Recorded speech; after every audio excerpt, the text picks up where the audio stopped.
मेरी ये जबान ऐसी दृढ़ता को प्राप्त हो जाए, बोलेगी तो राधा, नहीं तो कट जाए। रसनाद्या तव गुणई, केवल आपकी बात बोले, नहीं तो ये नष्ट हो जाए। मुझे ऐसी जिह्वा नहीं चाहिए जो आपसे बिलक बात करे। दृढ़ियो, मुझे दृढ़ कर दो इस वाणी को, मेरी रसेंद्री को आपका उच्छिष्ट पाए, मेरी वाकेंद्री को आपका गुणगान करे। बस मुझे नहीं चाहिए और कुछ। राधा राधा राधा, क्या दुर्लभ रह जाएगा, क्या चाहिए। पलक झपकने को निमेष कहते हैं। इतने में राधा के प्रीतम ने अनंत ब्रह्मांडों का सृजन कर दिया। ऐसी किशोरी जो हमारी है और ऐसी किशोरी जो के अधीन लाल जो है, मुझे क्या चाहिए समझ में नहीं आता। कोई पदाधिकारी हाथ मिला दे तो छाती फुला के गर्भ में घूमोगे, वो पता नहीं दोबारा तुमसे मिले कि ना मिले, तुम्हारी बात समझ पाए कि ना समझ पाए। अनंत ब्रह्मांडों के स्वामी को अधीन रखने वाली प्रिया जो कह रहे तू मेरा है, तभी हमारे हृदय में निकलता है हमारे माई से आमाजू को रात। ध्यान रखना, अगर प्रियाजू ने स्वीकार न किया होता तो वाणी से नहीं तुम बोल सकते कि मेरी प्रियाजू। ये तभी बोल सकते हो जब प्रियाजू ने स्वीकार किया है। तभी यहां बैठे हो वृंदावन में प्रियाजू के घर में, तभी आप प्रियाजू के निज जनों से प्रियाजू की बात सुन रहे हो। स्वीकार करो पहले कि प्रियाजू ने तुम्हें स्वीकार किया है। हे स्वामिनी जू, मुझे ऐसी दृढ़ता दे दो, निर्माणा भवतु रसनाद्या तव गुणई, मेरी जबान अनन्य हो जाए, केवल राधा यश गान करे, राधा बोले। सदा स्थातुम कांखे विपिन वर कुंजे तव नवयो, प्रियाजू मेरे शरीर को ऐसा कर दो कि वृंदावन छोड़ के ना जाए। ऐसा रोग दे दो, ऐसी परिस्थिति दे दो, ऐसी घटना कर दो कि वृंदावन से कभी बाहर जाने लायक ही न रहे। बड़ी कृपा। घबरा जाएगा हृदय, रोग दे दो। नहीं नहीं, हमें कहीं भी रखो, रोग मत देना। भव रोग तो लगा ही आए, उसको तो तुम जान ही नहीं पा रहे, जो तुम्हें बार बार जन्म मरण, कैसा कैसा कष्ट है। जीव मानव योनि में आया, गर्भ में आया, 9 महीना रहा, मर गया, फिर दूसरे गर्भ में गया। क्या दुर्गति है जीव की, समझ पा रहे।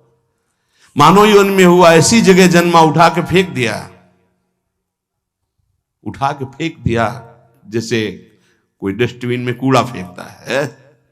क्या दुर्गति है जीव की, समझ नहीं पा रहे। आज तुम विवेकवान हो, बुद्धिमान हो, स्वस्थ हो, प्राप्त कर लो प्रभु को, नहीं कल पछताना पड़ेगा। कुछ काम नहीं करेगा तुम्हारी बुद्धि। जो बहुत बुद्धिमान है ना, यही देख लेना, यही तुम्हारी दृष्टि नहीं है इसलिए तुम्हें दिखाई नहीं दे रहा, दूर से दिखाई दे रहा है। कल जैसे बोले थे आज फिर बोल रहे हैं, यदि प्रभु के चरणों का आश्रय नहीं लोगे, नाम जप नहीं करोगे, शास्त्र मर्यादा का उल्लंघन करोगे, कोई भी हो, कितनी भी ऊंचाई, कितने भी बड़े पद में, कहीं भी तुम्हारा जितना भी वैभव है, तुम्हें संतोष नहीं प्रदान कर सकता। तुम्हारी चेतना तुम्हें जलाएगी, देख लेना। चिंता, शोक, भय, डिप्रेशन, दुख, इससे मुक्त नहीं हो सकते। कागज में लिख लो चाहे दिमाग में लिख लो। आज पुण्य काम कर रहे हैं तो खूब जय जय, और कल हमें बताना जब पुण्य का नंबर बदलेगा, तब तुम्हें उत्तर मिलेगा कि जीवन का तुमने क्या वस्तु खोया। जहां से बनना था वहीं नास्तिकता ले आए, अब क्या तुम्हारे अंदर रह गया है।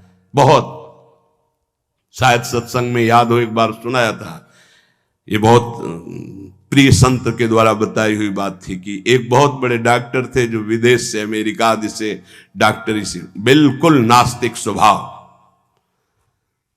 जब कभी किसी संत की बात आती तो सीधे निंदा और गालियों से बात करते थे। अरब खरब रुपए साहब, और इतने बड़े सर्जन के डॉक्टर उनका सम्मान करते थे।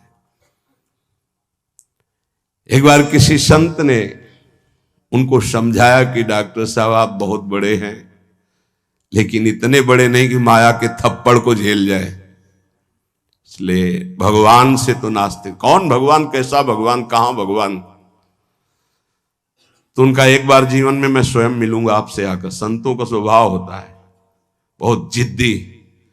एक बार मैं आपके दर्शन करूंगा आकर और आपसे यही प्रश्न करूंगा। आज मैं नोट कर लेता हूं आपका प्रश्न, और उत्तर मैं उस समय दूंगा आकर के। फिर कुछ वर्ष बाद हमको वृंदावन में मिले थे, सिंहोम आश्रम के सामने परिक्रमा मार्ग में बैठे हुए थे, बड़े उच्च कोटि के महात्मा, बड़े छद्म भेषधारी, कोई जान न पावे। तब उन्होंने बताया था उनका कुछ समय बाद एक्सीडेंट हुआ, मेरुदंड 6 जगह से टूट गए। मेरुदंड, अब हालत जानते हो मेरुदंड टूटने वाले की क्या होती है? जिंदा मरा हुआ आदमी, मरा हुआ तो ठीक है, लेकिन जिंदा मरा हुआ आदमी, जब उनको ये पता चली वो गए अस्पताल में, कहा डॉक्टर साहब पहचाना? रो पड़े, धीरे से बोले बचा लो। तो कहा अब तो गुंजाइश नहीं है, अब तो अकर्म लागू हो गया, अपना दंड देने में अब नहीं हो सकता। अब एक बात कहूं, अंतिम बना लो अगर तो नाम जपना। बोले बोल दो, कुछ भी नाम बोल दो, कुछ भी बता दो। अब मैं मान गया कि कोई ईश्वर है जिसके आगे किसी की नहीं, अब मैं किसी काम का नहीं रह गया। मेरी सब पढ़ाई लिखाई डॉक्टरी व्यर्थ हो गई, मेरा जीवन अब मृत्यु शैया पे पड़ा है। बोले अब बोलो राम, अब बोलो। हमें लगता है उन डॉक्टर के ऊपर बहुत कृपा पहले से ही हो गई थी, तो ये परिस्थिति आई और अंतिम बन गया। संत के द्वारा भगवान नाम उच्चारण करवाना और आर्त भाव से भगवान को पुकारना, कई ऐसे उदाहरण, इसीलिए हम चीख के कहते हैं कि कोई भी हो, कहीं भी हो, कुछ भी कर लो, जब तक भगवद आश्रय नहीं लोगे तब तक शांति तुम्हारे अंदर नहीं, विश्राम नहीं। ये चिंता, शोक, भय, मृत्यु तुम्हें दंड देके रहेगी, तुम्हें त्रास देके रहेगी। हम ये नहीं कहते कि भजन करने वालों को रोग नहीं आता, दुख नहीं आता, विपत्ति नहीं आती, लेकिन 100 ग्राम विपत्ति 1 किलो संपत्ति क्या करेगी? 100 ग्राम विपत्ति का दुख हो, 1 किलो संपत्ति का सुख क्या करेगा? कौन सी आनंद संपत्ति? ये तो दुख गणना में ही नहीं है उस सुख के आगे, लेकिन हम तुम्हें इशारे में बता रहे हैं। 100 ग्राम दुख और 900 ग्राम सुख उसके ऊपर लदा रहता है, वो कुछ नहीं कर पाता।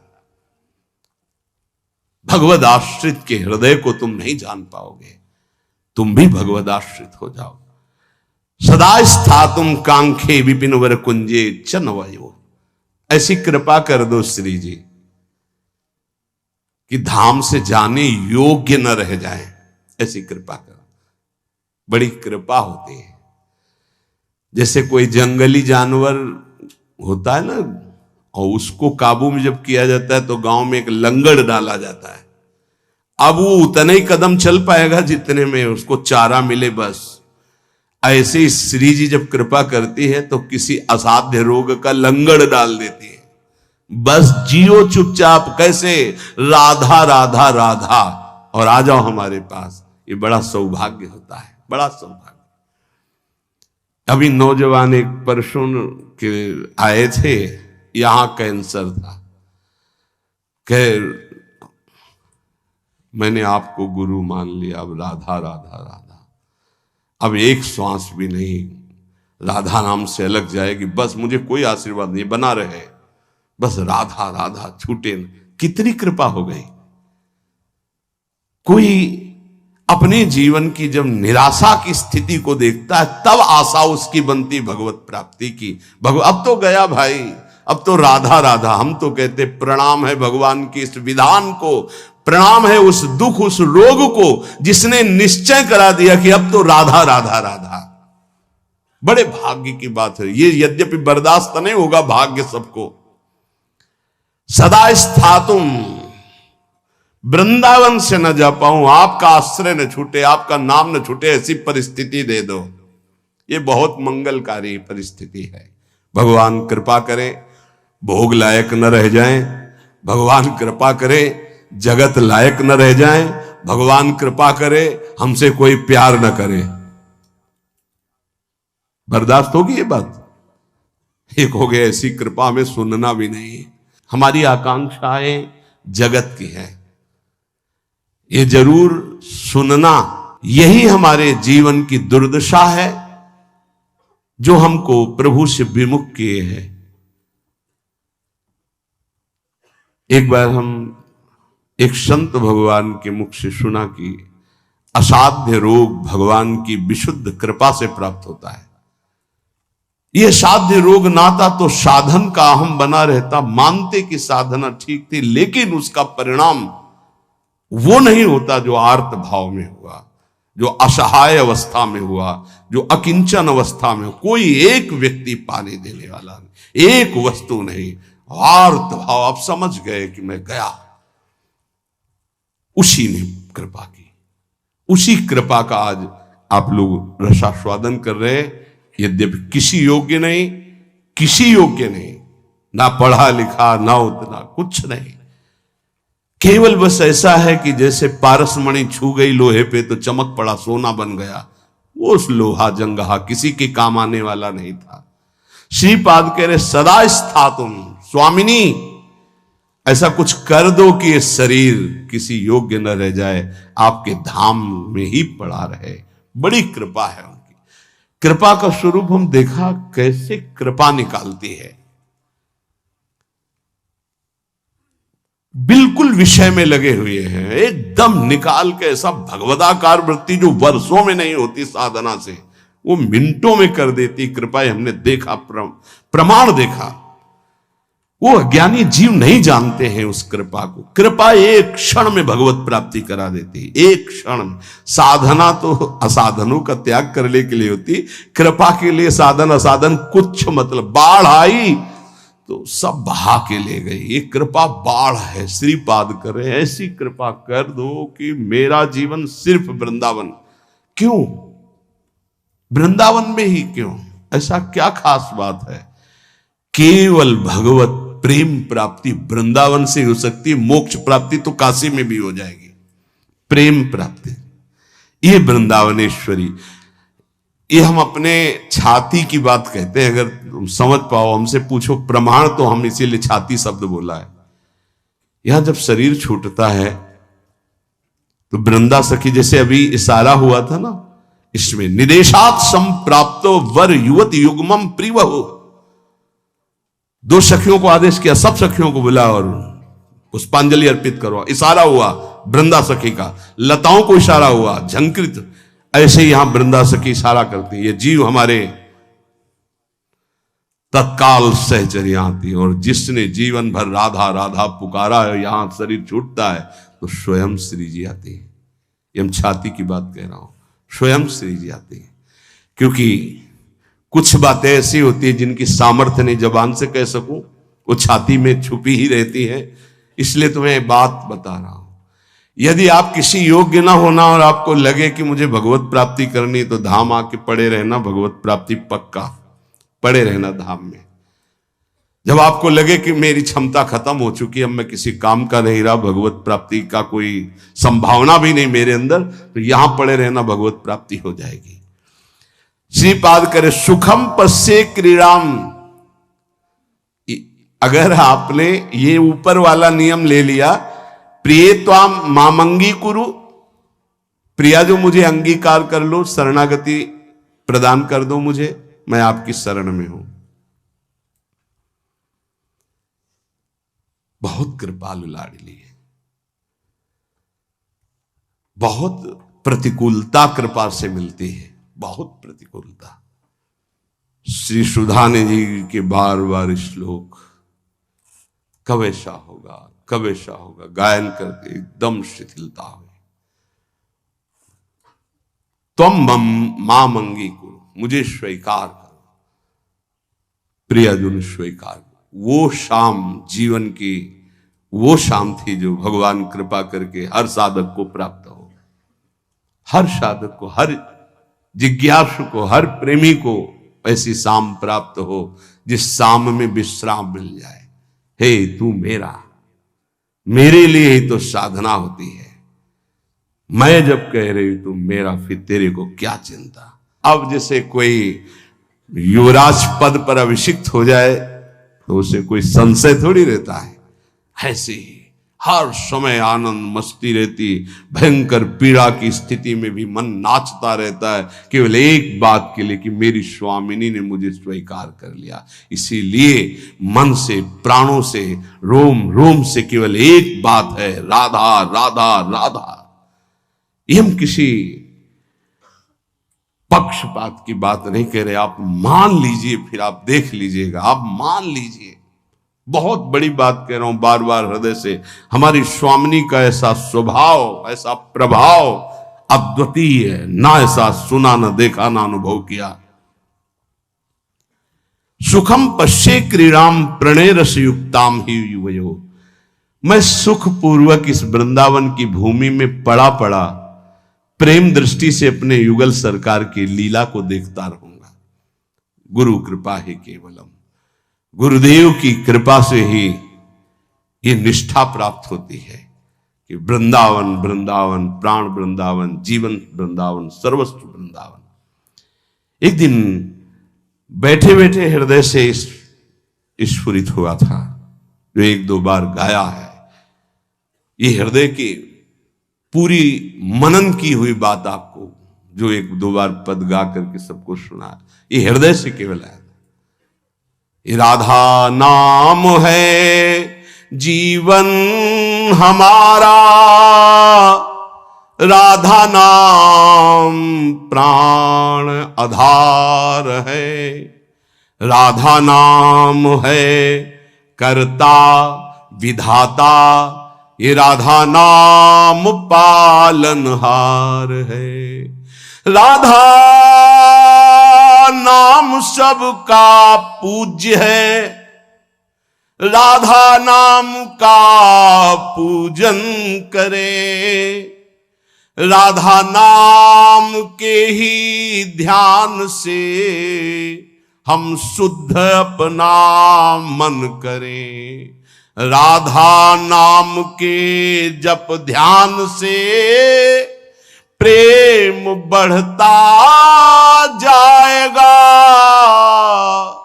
राधा नाम ही हमें प्रेम में निकुंज तक पहुंचाएगा। इस पूरा जीवन का सार, ये हमारा जीवन है, ये प्राण है, यही हमारा कर्ता, यही हमारा विधाता, विधान बदलने वाला है, यही हमारा सर्वस्व है, यही हमें निकुंज तक पहुंचाएगा। विश्वास कर लीजिए। पड़ा रहूं इस रज में, राधा राधा पुकारता रहूं। कैसी इस रज की महिमा! श्री भट्ट देवाचार्य जी कहते हैं, अगर इस रज के बाहर संपत्ति की तो बात जाने दो, हरि भी खड़े होंगे तो आंख उठा के नहीं देखूंगा। विपिन राज सीमा के बाहर हरिहु को न निहार, रे मन वृंदा विपिन निहार। उपासक सर्वत्र सगुण निराकार की भावना में विराजमान वृत्ति के द्वारा सम हो जाता है। सगुण निराकार जैसे राधा वल्लभ, यह हमारा रूप है आराध्य का, लेकिन मुझे दिखाई नहीं दे रहा, सर्वत्र वही है। हम भावना करते हैं अव्यक्त रूप से, निराकार रूप से, सगुण निराकार। सगुण हमारे प्रभु राधा वल्लभ जी, आकार ये सब हैं, लेकिन इनके अंदर वो विराजमान हैं। यहां से संसार से जीवन मुक्त अब समिट गई पूरी ममता अपने प्रिया प्रीतम के चरणों में, तब ये प्रेम का प्रादुर्भाव होता है। भगवान से मनाना चाहिए कि हमारी बुद्धि को नष्ट कर दो। ये जो बहुत ज्ञान विज्ञान चलती है बुद्धि, प्रभु बस इसको इतना कर दो कि राधा राधा राधा राधा राधा, बस इतने में स्थित हो जाए, ना कोई तर्क आवे और ना कोई हमारी जानकारी की इच्छा रह जाए। उपासक के अंदर प्रश्न की धरा ही नहीं होनी चाहिए। जो हमको मिला इसके आगे हमको जानना ही नहीं चाहते, उससे सब कुछ प्रकट हो जाएगा। सच्ची मानिए, जीवन में कभी किसी से प्रश्न नहीं हुआ, कभी किसी से, गुरुदेव के सिवा, वो भी उपासना संबंध से। वैसे गुरु कृपा से सब प्रश्नों का समाधान होता है, वो मिलान के लिए। वेदांत कहता सर्वम खलमिदम ब्रह्म, तो प्रेम उपासना क्या कहती है? तो बोले सर्वान वस्तुतया निरीक्ष परम स्वाराध्य बुद्धिर्मम। तो ठीक है, हम इतनी जगह दर्शन करने जाते हैं, सब जगह प्रभु के अलग अलग नाम हैं, रूप वही वंशीधारी हैं, फिर मना क्यों किया जाता है? नहीं, कोई मना नहीं है। तो फिर हम वहां भावना क्या करें? हमारे राधा वल्लभ लाल जब इस कुंज में गए तो ये नाम पड़ गया, इस कुंज में गए, बस जो प्रश्न हमको उपासना संबंधी, बस अपने उपास्य देव में किसी भी तरह का तर्क कभी उपस्थित नहीं हुआ। उपास्य देव की उपासना को पुष्ट करने का प्रश्न, उपासक के अंदर कोई प्रश्न नहीं रहना चाहिए। जो मंत्र और नाम मिला है समस्त समाधानों का समाधान है। अनन्य ममता विष्णुर प्रेम संगीता।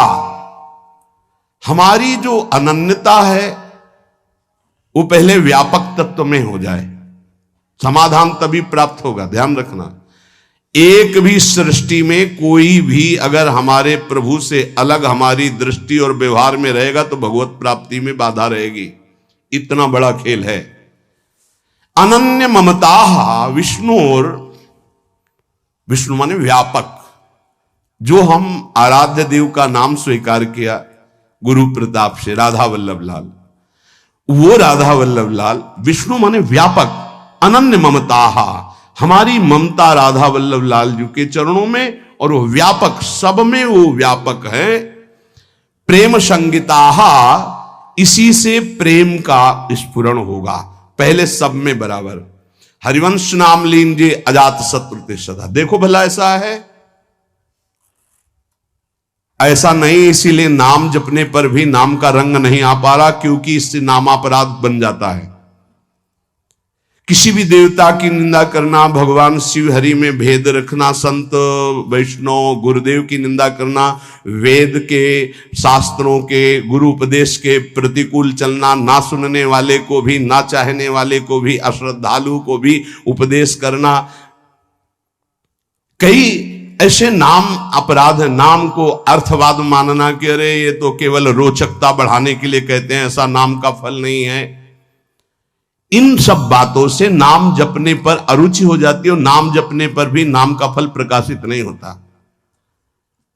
अगर हम इसी जन्म में बहुत जल्दी लाभ प्राप्त करना चाहते हैं तो किसी से भी न राग न द्वेष। अनन्य ममता विष्णुर, जो व्यापक तत्व है। दो प्रकार की उपासना करनी ही होती है हर उपासक को। एक होती है सीमा के अंतर्गत और एक होती असीम। ये दोनों उपासना की पद्धतियां स्वीकार करनी पड़ेगी।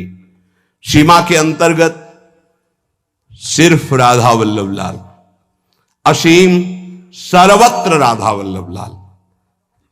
यो वृंदावन सीमनी कश्चन घनाश्चर्य किशोरी मणेश, ये सीमा के अंतर्गत। असीम सर्वान वस्तुतया निरीक्ष।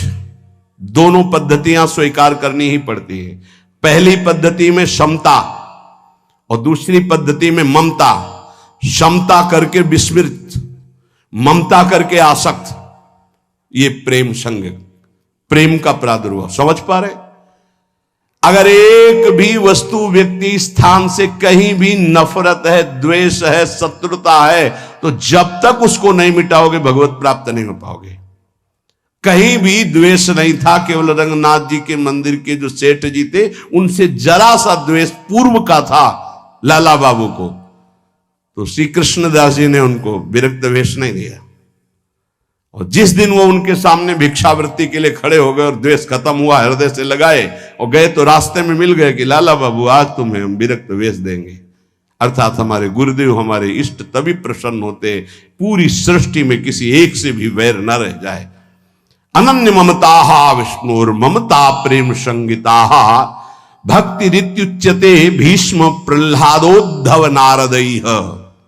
श्री भक्ति के आचार्य देवर्षि नारद जी, भगवान श्री कृष्ण के परम मित्र, गोपियों के परम भक्त उद्धव जी, प्रह्लाद जी भक्तों में सर्वश्रेष्ठ, महामहिम श्री भीष्म जी, इन बड़े बड़े महापुरुषों का मत है कि इसी भक्ति से प्रेम का प्रादुर्भाव होता है। क्या?